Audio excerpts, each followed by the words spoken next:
Rich, oh, Rich, UK, hot. Rich, what's hot for you? I'll have to tell you in Celsius.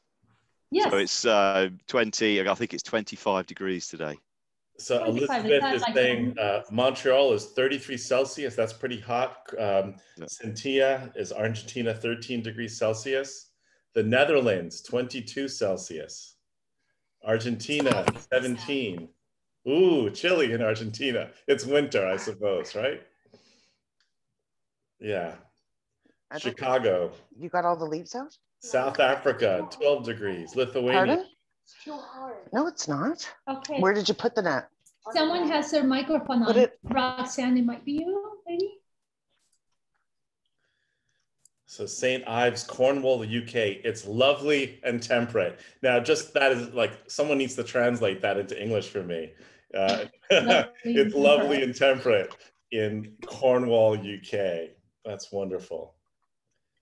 Cool, cool. So we're going to get started in a couple minutes. I just wanted to do a weather check around the world, and it's so cool to see that in the chat, what the temperature is around the world. Jesus is in Los Angeles. Temperature like 65-ish. But by the way, there's helicopters everywhere because we're about 10 miles from the G7 summit. It's insane. Right.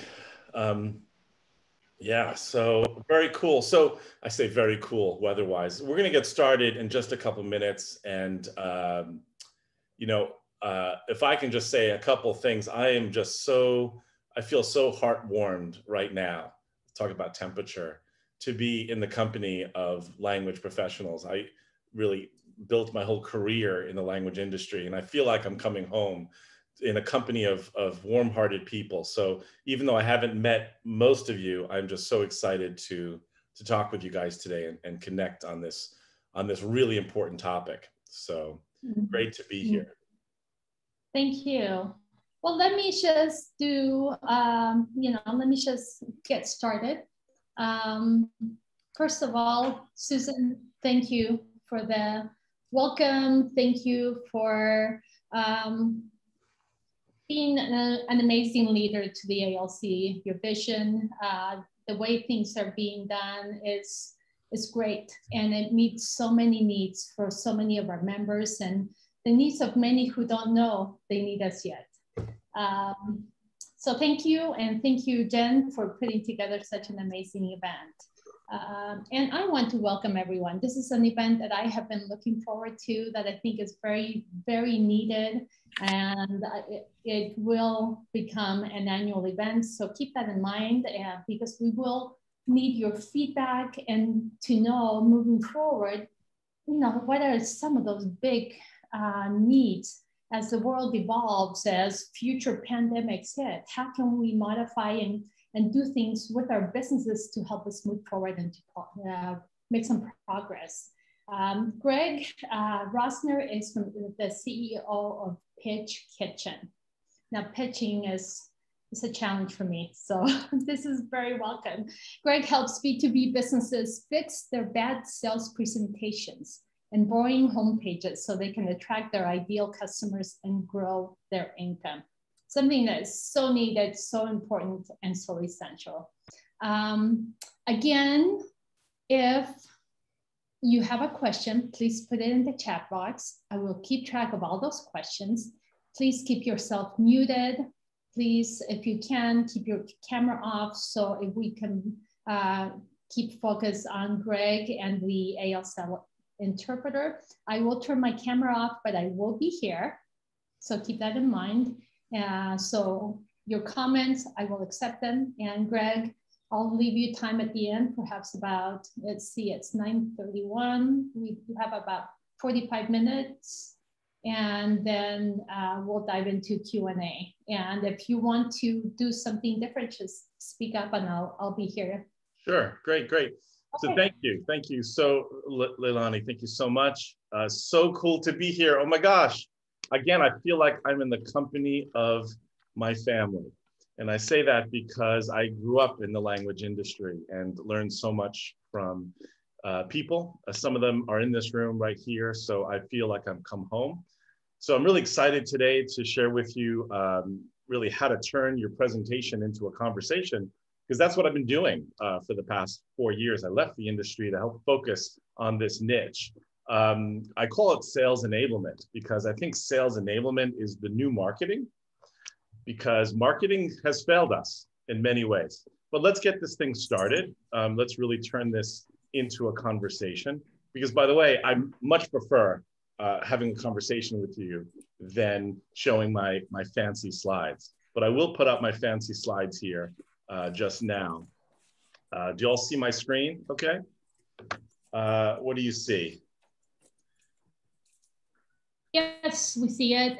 We see all the thumbnails right now. Thumbnails. Okay, great. So let me just, okay.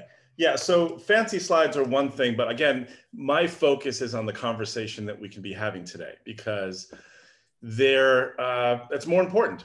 So to kick things off here, let me just present here.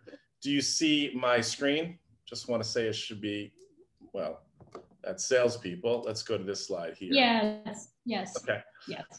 So I'm also going to experiment with some new software right now as well that turns what I'm presenting here into a screen into what appears behind me. And so I'm going to do that in a minute. But let me just get this started here. How to turn your presentation into a conversation that I like to say opens minds and closes deals. So that's what we're going to be talking about today. So in the next 45 minutes, and then we're going to have some Q&A, we're going to talk about the problem with sales presentations to make sure we're all clear about that. We're going to talk about the 5 shifts that you really need to make, because in order to actually show up and have a conversation instead of a presentation, there are some shifts that need to take place in your marketing. I'm going to say marketing because that's what most people think. I'm going to translate sales enablement into marketing here. And then we're going to focus on how to turn your sales presentations into conversations, very specific things that you can do to make sure that the valuable time that you have, the most valuable time that you have with your ideal customers, that you're not spending that time boring them to tears with information, but you're really making it a transformative experience. All right. So let's have a quick poll here. So let's put this poll up on the screen. If someone could help me with that, I think. Who's helping me with this? Where do your best deals go to die? Is it conversations about cents per word? Is it conversations about terminology or technology? Is it conversations about process? And it's a pretty harsh thing to say, like, where do your best deals go to die, right? Where do they go to die? It's like so harsh, but in actual fact, they do basically die.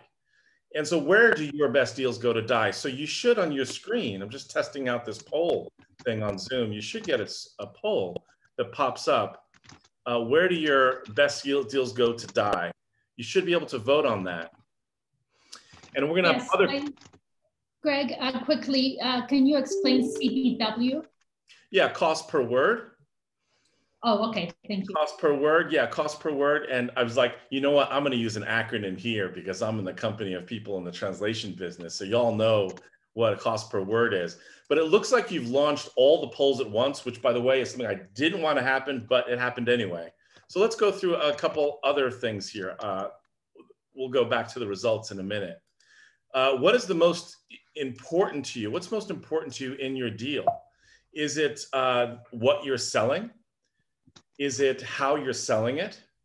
Or is it why you're selling it? You know, what, how, and why. So what is most important in your deal? Is it what you're selling? Specifically what you're selling, your solution? Is it how you're selling your solution? Or is it why you're selling your solution? All right, so I've got a theory on that we're going to be talking about. Poll number 3 is, and you can probably change your votes, I'm not sure, before we publish, and then we'll want to go back to see what your thoughts are. What are your customers really buying? What are they buying from you? Are they buying your solution to something? Are they buying their way out of a problem that they have? And that's what they're spending money on. Or are they buying translated words, whatever that is. All right, so vote your way here on that poll here. Question number 4, what is your biggest competition? Sorry, your biggest competitor. This meeting is being recorded.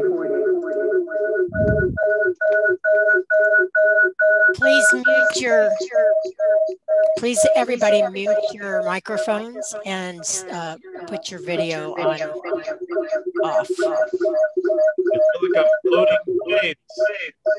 Oh my gosh, yeah. I felt like I was floating in space with that echo. So what is your biggest competitor? Is it distraction? You're like, what do you do again? What are you selling? Is it commoditization? Like, why should I pay 20% more for you versus like the other company that sells what I think is the exact same thing? Or is it the risk of change? Like, well, we've invested in our current relationships, our current process, and it's just too scary for us to make a move. So who do you think your biggest competitor is? And number 5 here, what is the purpose of a sales presentation? This is a really important question. It's not a dumb question. What is the purpose? What's the reason why you are delivering or having a sales presentation? Is it to provide information about what you do, how you do it, how you're different? Is it to facilitate a conversation where that maybe, a conversation is one where something happens at the end that could not have been predicted, right? Because that's what a real conversation is, one that you don't know what's going to happen because it's happening live, right? Or is it to show pretty slides, sales presentation? So let's see what you think on that. So could we end this poll now? I think I can do that. And if you can kindly, I think maybe I can share the results. Let's go through these. So where do your best deals go to die? Conversations about cost per word. So sad, so true. Absolutely. So yes, they also get bogged down in technology and process. Second question here was, what's most important in your deal? Let me just take off this. All right, what is the most important thing in your deal? And that is it what you're selling? Is it how you're selling it? Is why you're selling it? So here, that's interesting that 53% said why you're selling it. Because I believe, Simon Sinek says, start with why. I believe that really nobody cares. Nobody gives a crap about your why. They really don't.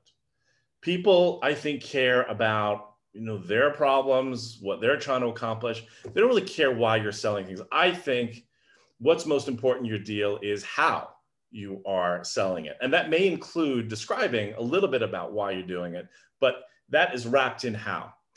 Number 3, what are your customers really buying from you at the end of the day? Are they buying your solution, buying their way out of a problem? Translated word. So it looks like your solution and their way out of the problem is neck and neck, 50% to 47%.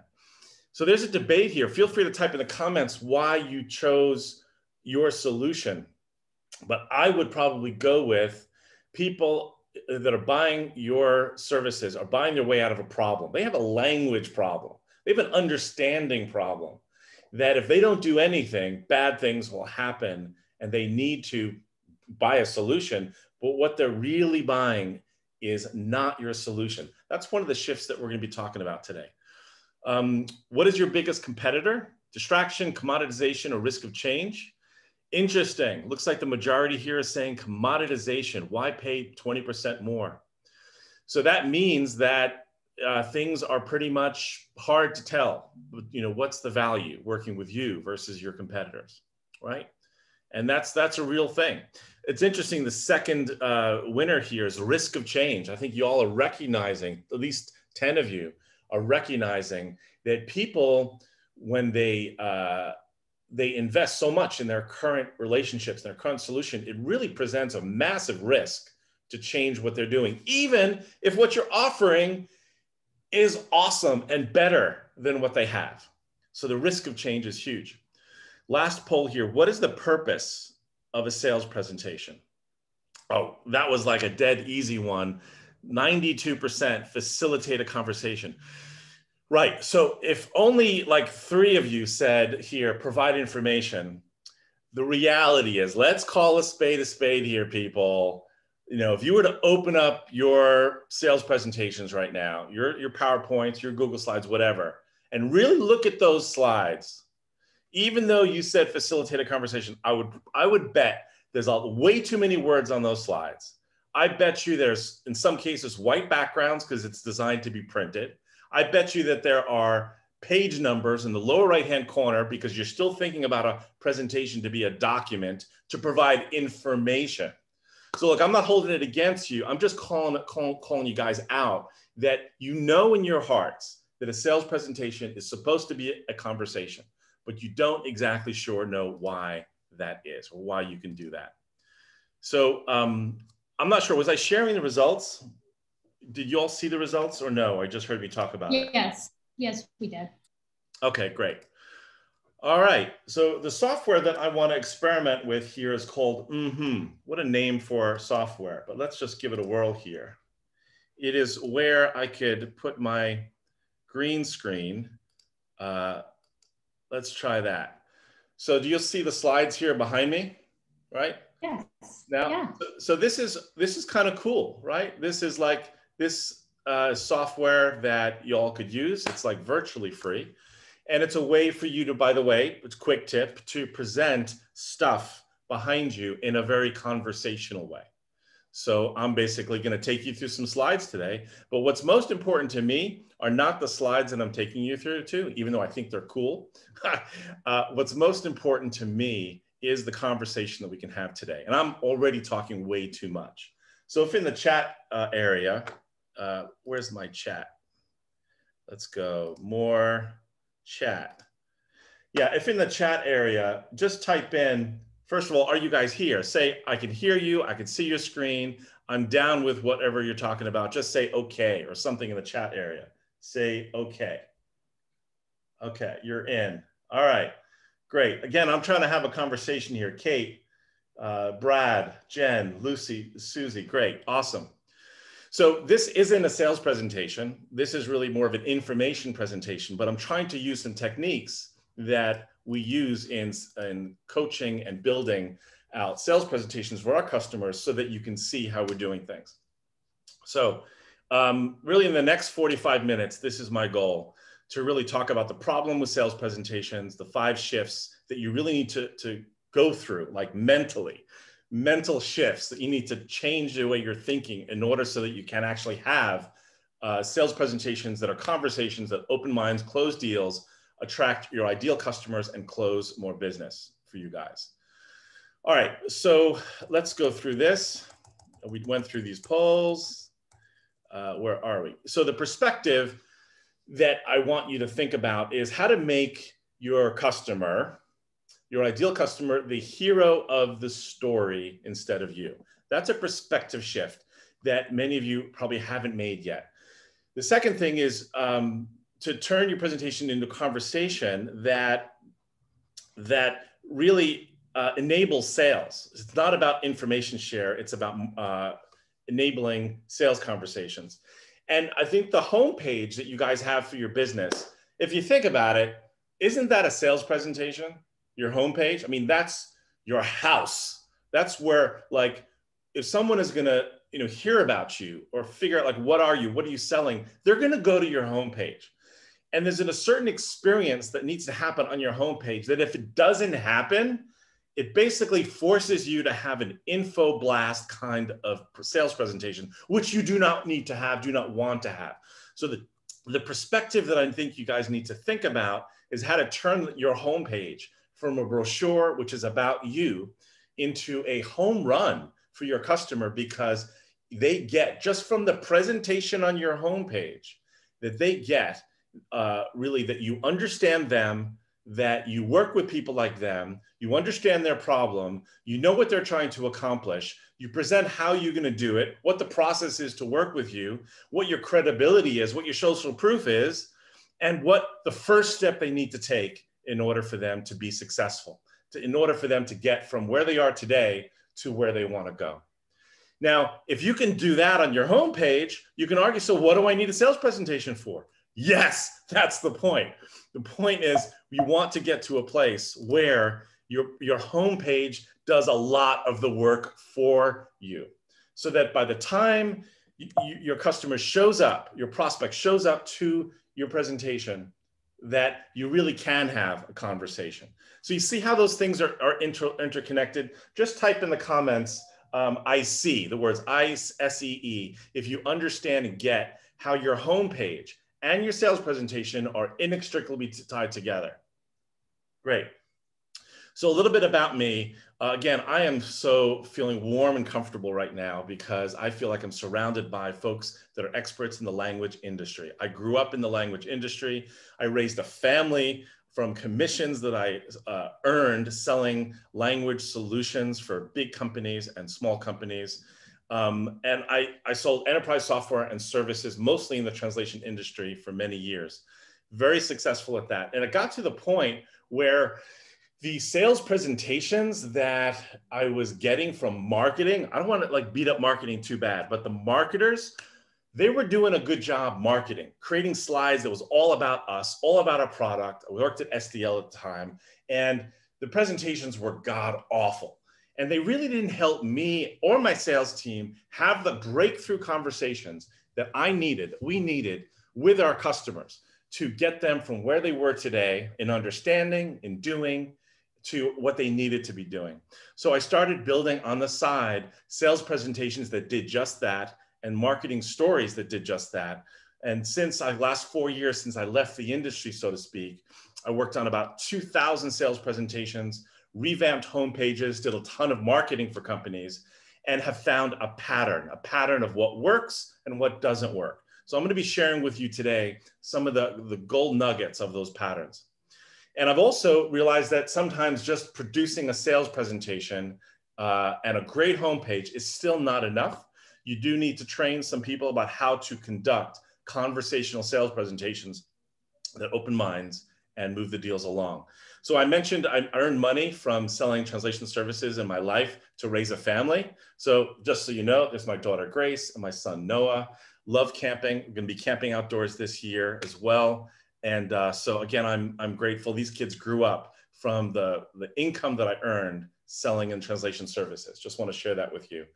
All right, so on this wall of books that's behind me right now, just type in the comments here, which one of these books did you like reading, that you really resonated reading? Like we've got Donald Miller, Building a Story Brand. We've got This Is Marketing, Seth Godin. Type in the comments here, any of these books that you really enjoyed reading that you thought maybe is applicable to how you can take some of these great ideas and use them in your business. Yes, Building a Story Brand, great book. Gap Selling, The Psychology of Persuasion. Yes, Think and Grow Rich. Yes, by Carmen. I'm just looking at the comments here. So the point I want to make here is you may have read all these books, but you're still not clear. Like, what changes do I need to make for my sales presentation or my homepage so that I could really have these breakthrough conversations with customers? And that's what I think is a real letdown. I think that's really why I started my business. So does this sound like you? Like, you know, you built sales decks, you built slides, but the slides are more information share. And even those who answered in the poll that the purpose of a presentation is a conversation, be honest, do your slides look like this? And if they do, you can feel free to type in yes in the comments or no way if they don't. So it may sound like you, like if you have, after a sales presentation, someone says, hey, like, let's, you know, just send me the presentation, send me the deck. And if this is happening to you, you can say yes in the comments, but this is happening to you because your presentation is more about information and you really should be just sending them to your homepage, not sending them your presentation. So also, like, there's been so much user interface explosion, design and changes. Like, look at the cell phones between 2010 and now. But if you really look at how you're selling and the playbook from which you're selling, it probably hasn't changed very much. It seems to be a laggard. When I say you, a lot of businesses in your place. If you look at the language that you're using on your homepage, like I see things like world-class language solutions or world-class, I can guarantee you, if you have to say that your solution is world-class, I guarantee you it's not. Nobody believes it's not. So we fall into this habit of using marketing language, buzzwords that means nothing. And matter of fact, it means worse than nothing. It turns people off. People's eyes glaze over. They fall asleep. And I'm sure a lot of you are dealing with that. If you look at your sales presentations today, they are full of jargon and stuff that doesn't mean anything to anybody. All right. So also, you're dealing with every deal is complicated. Every deal is complex. Every customer is unique. Every value proposition has to be customized because every customer is unique, right? And every deployment needs configuration. So this is complicated. So then how could you possibly create a sales presentation that is simple and unique to your business? I mean, how could you do that? So this is often a thinking, like it's because, I'll get to in a minute, a general shift in perspective hasn't taken place yet. So also like, losing to no decision, getting texts like, just wanted to let you know, we're still thinking about it, we're looking at it. That happens a lot. What about Zoom meetings, presentations, and people, they show up to your Zoom meetings and they're like, what exactly do you sell again? Like, what are you selling? This is really a crying shame when that happens, because again, it points to the fault in your homepage.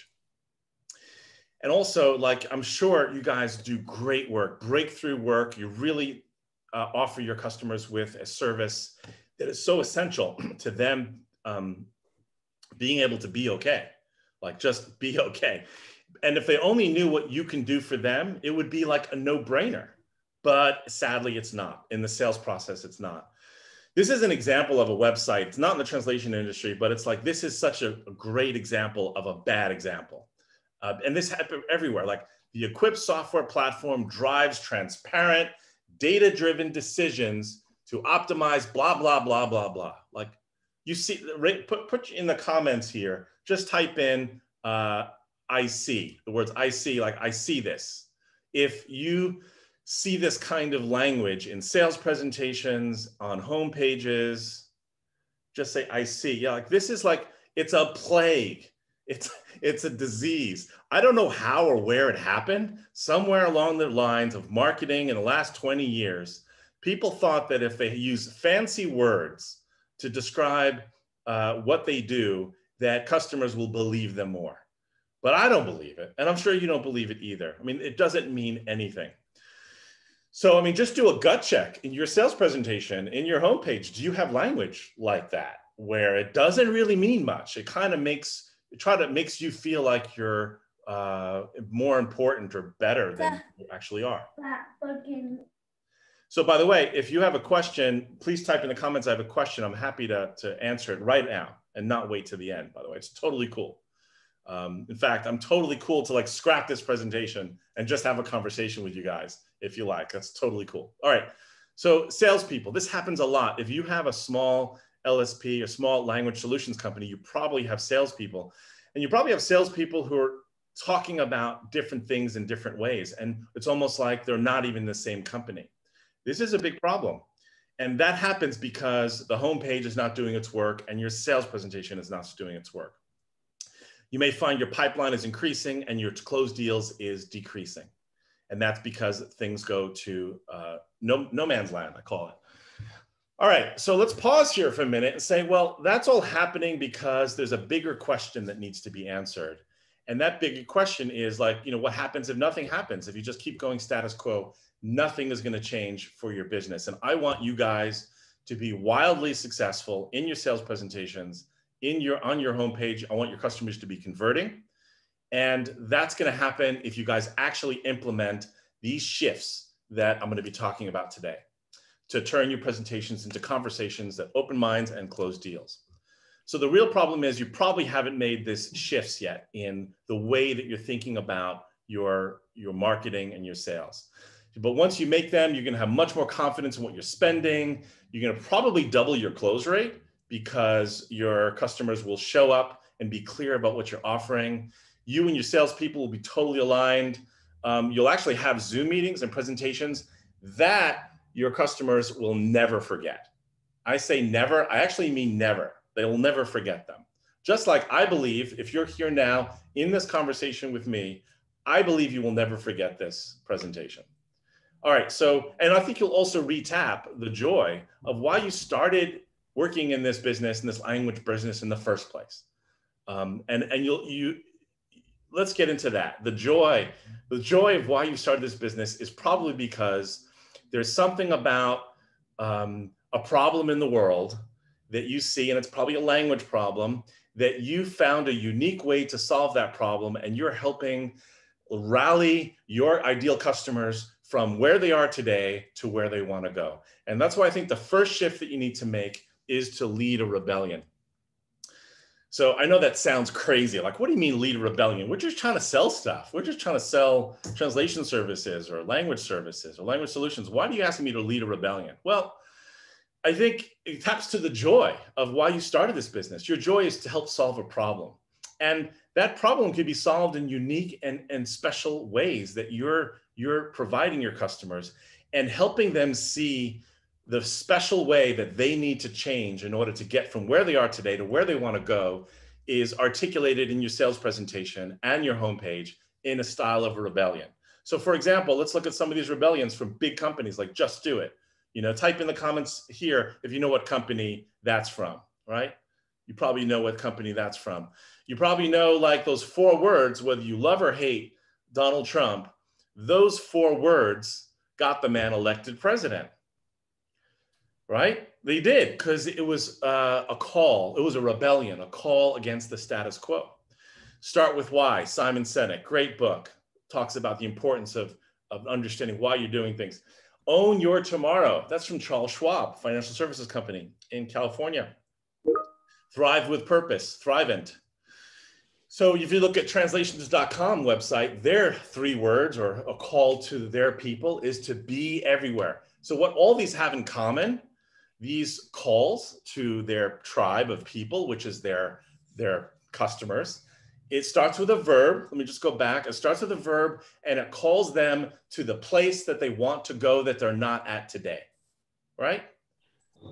Right? They're not at that place today. So that's why I say the first shift is to really think about the rebellion that you want to start for the special and unique service that you're providing, helping people get from where they were, where they are today, where they're playing an old game, they're doing things the old-fashioned way. Conventional wisdom says that they should do it this way. But you know that the winning companies or winning organizations no longer play by that game. They do it a different way. So how do you describe that new game or that new way? And how do you describe the old way? So I'm going to share with you this is a company called Words Online. This is some work we did with them. And this was describing the old game, which is like the step-by-step way of translations, versus the new game that if you play it that way, then you'll be more successful, because companies like Amazon and eBay, they're involved in this continuous publishing or continuous publication environment. And if you can get there, if you can achieve that future state, then you will be successful. So I like this approach because it positions what you're selling as the means to an end, not the solution, but the means to an end. So if you get what that means, if you get me here, if you sort of picking up what I'm dropping off here, type in, I get it. I get this shift. Just type in their comments. I get it. As I take a breath and a drink of Coke here. I get it. Cool. So why is this related to your sales presentation? Well, it is because if you want to have a conversation in your sales presentation, you need to be really clear about where you want to take your customers to. And it can't be that you just want to sell them your thing, because nobody wants to buy your thing. People want to buy themselves out of a problem. They want to achieve a goal. And how are you going to take them there? So Words Online, continuous publishing is the end goal. It is the place where they want to get to. So I guess this first shift, you need to think about, what are you rebelling against? And this is food for thought. And if we're having a glass of wine now or a beer in a bar, we could brainstorm that. And I'm sure for each of you, it's probably unique because it's related to the specific service, the specific way that you are delivering those services. By the way, if you have any questions, feel free to type in the comments here. And is this okay for me to present with these slides behind me, or would you prefer to have them like full screen with me in a box on the side? This is fine, Carmen says. Okay, so the next thing is to start with the problem. So start with the problem. So most sales presentations start with what? The solution. Here I'm selling you something. Here's my sales presentation. It doesn't work. So you need to start with the problem. Similarly to what I did in this session was I started by talking about some of the problems that I know that you guys are having. So here you saw this site before, but this doesn't mean anything. So it's better to have on your site sort of call to their future state and also describe their problem so clearly that they're like, oh my gosh, you really understand my problem so well. You've described my problem better than even I could describe it myself. And because you did that, I automatically believe that you have the best solution for us. So just type in the comments below, does that make sense to you? That if you can get your customer to say that to you, that your 90% of your sales process is done. Say, I get it. Just type in, I get it if you get that. Yeah. So if your sales presentation has slides that are about you and your solution, you got to rethink that, because you should make a couple slides at least to help talk about the problem. And when I say talk about the problem, you need to basically lead them in that and give them examples and describe that problem. So here's an example we did with Argos Multilingual, where they were focusing on a particular type of customer where their ideal customer had a measurement problem. They were translating stuff, a lot of stuff, but they couldn't measure quality, they couldn't measure time, they couldn't measure stuff. So really that was their number one problem. So I think the presentation that they worked on here focused on that, which I thought was so cool. It got a lot of traction, helped them close some deals. So here's what a slide looks like, by the way. And I'm just going to move to the side a little bit. That would help you talk about the problem, where you can say, look, here's some of the typical challenges that we hear from customers like you that have, say, 800 million in revenue, have content of docs and marketing, have initiatives just in China or in other countries. This is the current state. These are what we know customers like you have. So these are their problems: too slow to meet revenue expectations, loss of control over timelines and quality, wasting time sending files, no more content translation than budget allows, or there's some black box process that we have no idea what happens. And so you can be like, are these any of your problems? Are we in the right room together? Is this something that you're struggling with right now? And so this is a slide that's so important for sales, to really spend the time to not only let your customer know that you understand their typical problems that they probably have, but also give them an opportunity to say, you know what, none of these are really our problems, or this one of them is, but I can tell you what my number one problem is. And it really gets them to open up, because they're not going to open up to you in a sales presentation if you haven't demonstrated your understanding of their world. So if that makes sense to you, type in "makes sense" in the comments for me. Greg? Yeah. This is Leilani. By the way, you are also screen sharing. So if they can't see behind you, they can see on the shared screen as well. So oh, great. We can see the slides just fine. Oh, that's perfect. I love that.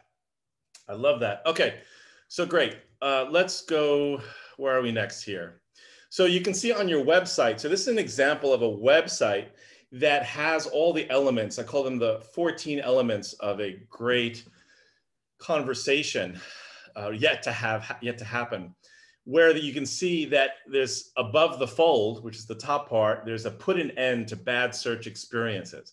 So that's a whole section devoted to the problem that their ideal customers have. So you need to think about your sales presentation really as a step in your whole sales process, where the purpose of it is not just to provide information, but really to have a breakthrough conversation. And they only get to have that with you if some of the basic conversations have already taken place. And hopefully that's a one-way conversation on your website to them, on their phone, for example. 5 minutes before they go to your sales presentation, they're on their phone flipping through your homepage and they're like, I get it. These people get me. All right. So the secret weapon I would say is just a breakthrough sales stack. That's what I call it.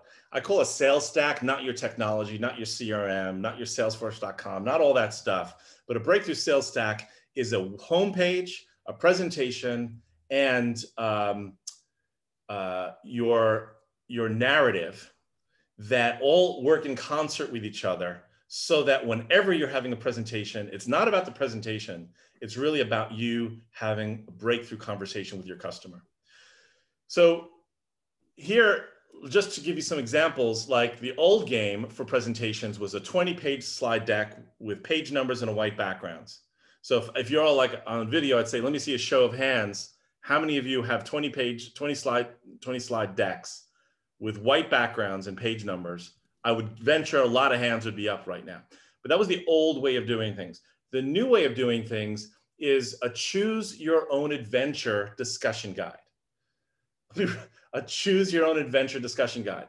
So yes, there are slides, but you can hop around. I can hop out right here and say, you know what, what's important is not my presentation, but is the conversation that we want to have. And that's why it's important to simplify the choose your own adventure into 3 parts. So your sales presentation should only have 3 parts. I'd like to say like you should only have 1 slide. Presentation is 1 slide, but there's really more of a, I would say, a 3-section presentation that is summarized on 1 slide. So it's still possible to have a presentation on 1 slide, but it has 3 sections, and you're zooming into each of those sections to have multiple nuanced conversations. So the old game was your sales presentation was about your company. The new game was that it's about you as the guide, as the trusted advisor, helping them as an expert get from where they are today to where they want to go. And so the old way is that you were the hero, but that doesn't work anymore. Nobody cares.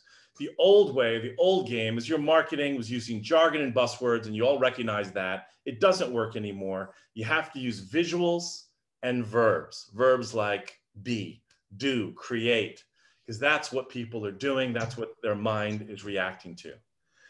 Your homepage really should be no longer about us and what we provide, but it should really be a story about them, what they want, what they're trying to achieve, the problems they're trying to avoid. And by the degree to which you can do that effectively allows you to have better sales conversations. And then the old game, the old way was your demo solution was, well, you were leading with your demo or your solution. The new way is you're leading with the problem, because that's what your customers want to talk about.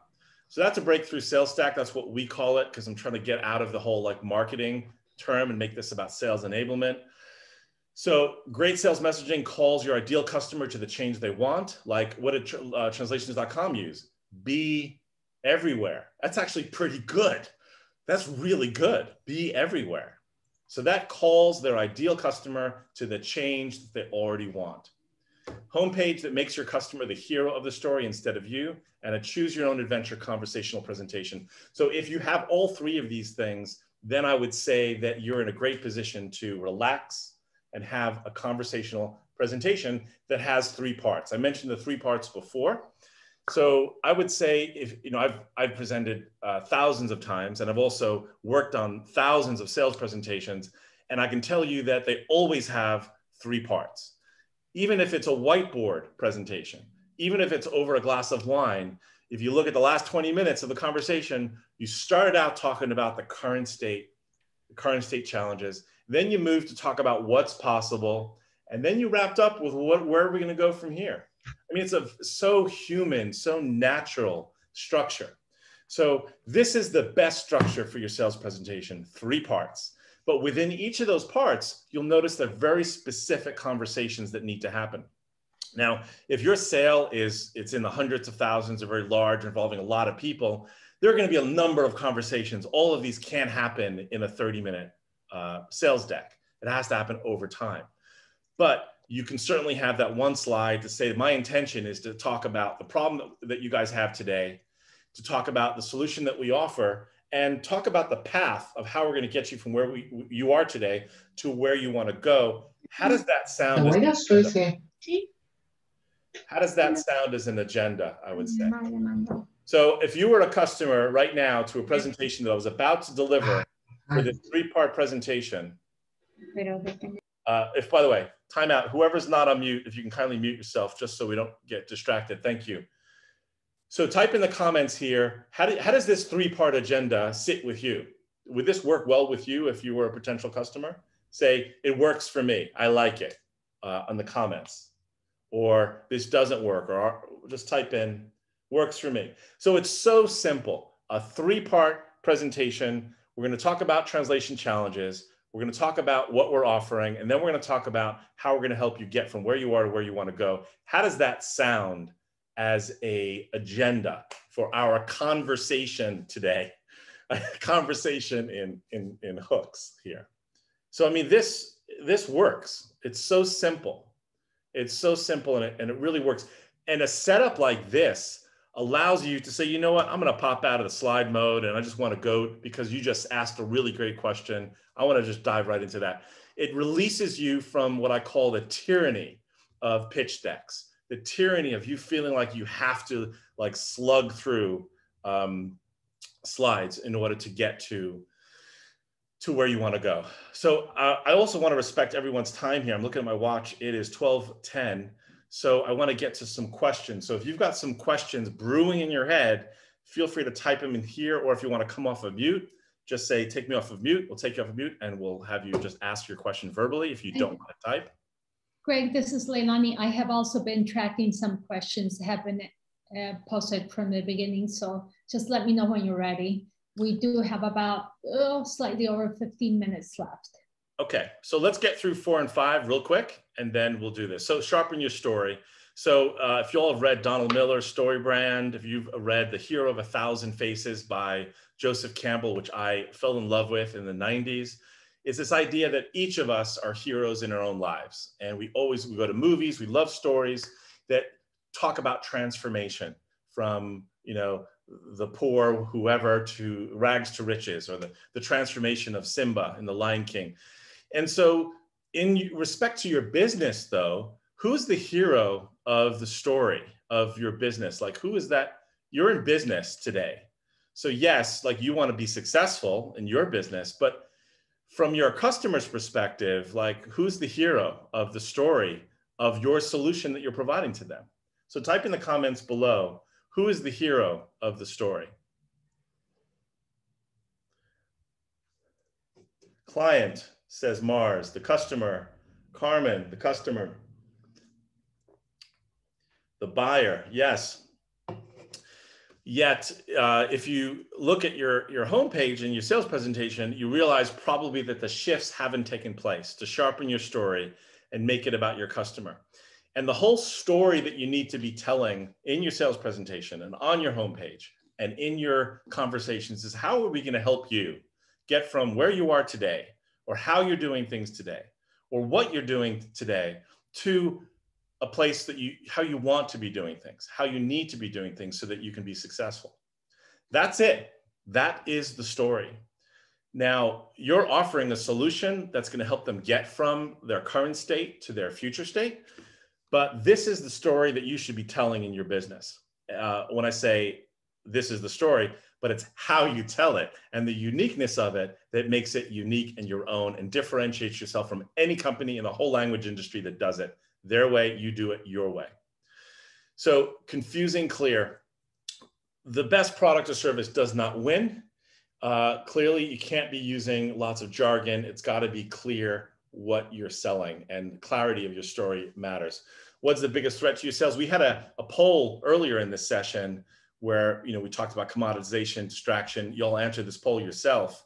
What's the most marketing asset actually helps you win business? Is sales presentation still comes up, you know, number one. But look, notice how homepage and demo are right there for second, because those are necessary to even get you to have a successful sales presentation. So I'm going to gloss over this a little bit. I would say invest in expert help, because, you know, you've been in the business for a while. You're an expert in what you do.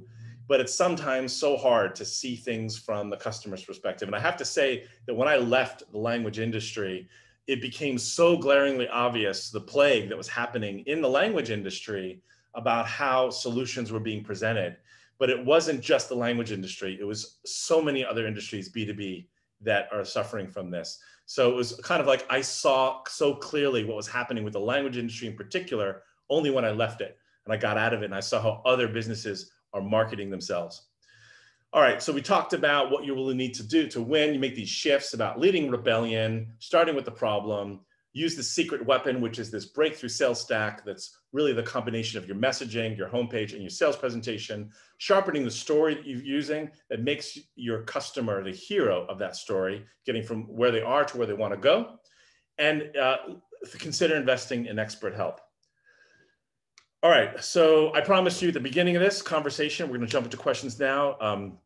What's the problem with sales presentations, the 5 shifts, and how to turn sales presentations to conversations? And we're just about towards the end. Let's jump into your questions. Here, feel free to type them in or come off of mute. Yeah, okay. Let me just post and give you the ones that we received early on. Sure. Javier asked, how important is it to develop a close relationship with your potential client? How do you go from being a completely unknown individual or company to a reliable provider? Great, great. I'd love to hear his answer to that question based on what we just went through. Yeah, that was very early on. Yeah, okay, great. So let's continue.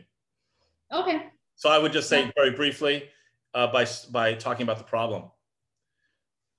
By talking about the problem, okay. Brenda wants to know about the marketing books on your slide. Which one are your top 3? Oh, great question. Let's go to that slide here. My top 3 are Gap Selling, right over here. This is Marketing by Seth Godin, and Building a Story Brand by Donald Miller. Those are the top 3. Thank you. Roderick, isn't homepage being replaced by company profile on LinkedIn these days? Good question. I would say no, because when someone hears about you and they want to have a meeting with you, I guarantee you they're flipping on their phone your homepage before they talk to you. Okay, well, Sultan just posted 2 seconds ago on the chat. Similar to that, how is homepage versus LinkedIn company page or other social media pages different? How is homepage? Well, they're all different because your buyers view them at different stages of their buying process. Okay, okay. Cecilia said, please repeat your 3 favorite books. Sure. Gap Selling by Keenan, GAP Selling, it's over here. And that's my favorite because it really speaks about the gap between where your customers are today versus where they want to go. And that's what you're selling to. You're selling to customers that want to cross that chasm. This is Marketing, which is really great, like Seth Godin. If you just type in Seth in Google, you'll find his name here. He really understands that the purpose of marketing is to facilitate change, is to actually create change between the current state and future state. So those 2 books really work in tandem together, the mindset. Donald Miller's is really great there because he's really brought the Hollywood story structure that we all love and helped translate that into marketing for business. So you gave some great suggestions. What would you suggest would be the first step in switching from the old to the new? The first step in switching from the old way, which there's like 5 things. There's your homepage all way that needs to be fixed. There's your sales presentation that needs to be fixed. But I would not start with the homepage or the sales presentation. I would start with your narrative. Your narrative, getting clear on who is your ideal customer, what do they want to achieve, what is their top 5 problems really clearly defined that they have, what do they need to do with you in order for them to be successful, what does success look like for them, what does failure look like if they do nothing next year, between now and next year, and they've done nothing, what's at stake for them to make 0 change? And what is the first step that they need to take in order to be successful or work with you. If you outline that as, I would package that as the first step in clarifying your narrative, and then coming from that, you can design your 12 conversations and your sales deck and your homepage. Excellent, thank you. And the last one I have is, some clients haven't evolved and expect old. How can you tell the difference between those clients? Some clients have not evolved. What is that? I assume that means that some old-fashioned buyers are still looking for the large pitch deck and all the wordy slides. Okay, so why? I don't know why they would be.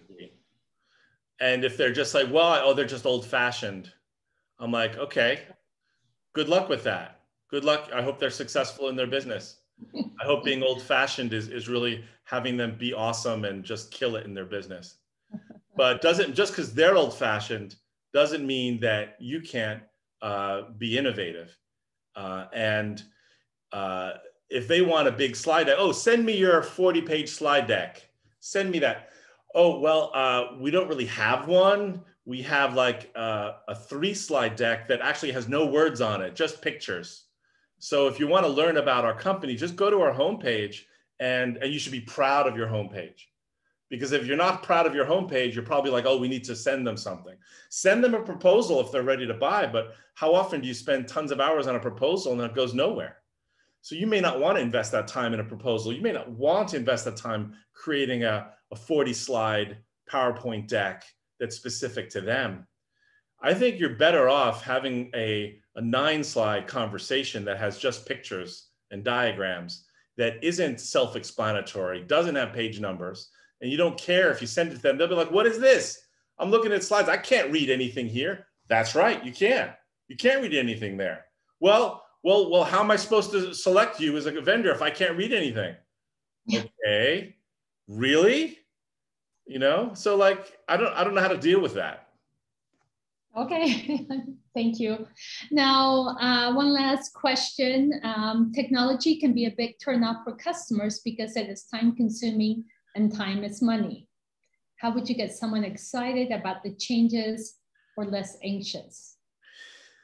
Yeah, so one of the 12 conversations, and let me bring that up on the screen, answers that. One of the 12 conversations is this question here called the outcomes. Conversation number 8, outcomes. What would these results enable for you? Mm-hmm. So you can't tell someone that they're going to be excited, because people don't believe in the things that you tell them. People believe in the things that they themselves decide. So by having a conversation with them about, well, we talked about the problems that you're having. We showed you what's possible for other companies. But if you were able to implement this change to your organization, what would these results enable for you? Specifically, what would that do for you and for your customers or for your organization? And then you listen to that answer. And if they're excited about those changes, well, that's awesome. If they're like a cold, dead fish, when you ask them, what would this enable for you? And they're like, meh, I don't know. We're kind of okay with the way things are. And I don't mean to have a Southern drawl there, but I just did. We're okay with the way things are. Then there's no reason to like, okay, you know, good luck, go, have fun with that. But it's probably because your problem discussions that you've had, the slides and the conversations like slides number 3 and number 4, you didn't land those conversations about what their challenges are. You didn't land those conversations to describe their problems. You didn't actually talk about how much the world has changed and how the old-fashioned way of doing things no longer serves their customers. So if you don't have those conversations first, it's likely they will not be excited to tell you what these results are going to enable for them at conversation number 8. Does that make sense? Yes, thank you very much. At the end of the day, you have to know your customers. Now, if people want to find you, I was going to ask you to put up a slide so people can know where to find and contact you. Yeah. So let me, where's my screen video? Okay. So am I still sharing my screen? Yes.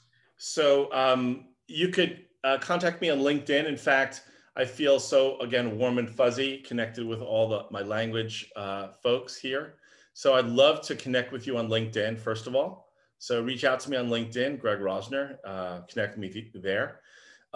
If you're interested, I'm happy to have a 45-minute call with you to do like an audit of like, you know, what your sales messaging recipe looks like from a homepage, sales presentation, and we can brainstorm getting it done. Either, you know, you can do it or my team and I can help you with it. So. Okay. Well, Greg, this has been enlightening.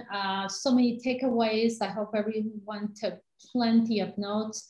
Those who registered will have first access to the recording.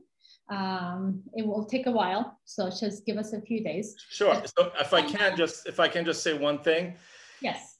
So first of all, again, it was great connecting with you, and I know you're there watching this. I just can't see you. I just want to say I'm grateful to Turn you. on your videos, everyone, for 2 seconds so you can see. I know that you're here, and if you got value, and you don't have to turn off your video away if you're just out of the shower. I totally get it, but I'd appreciate if you type in the comments below if you got value or got one thing from this session. What was that one thing that like, oh, that's a cool takeaway, I'm going to do that now?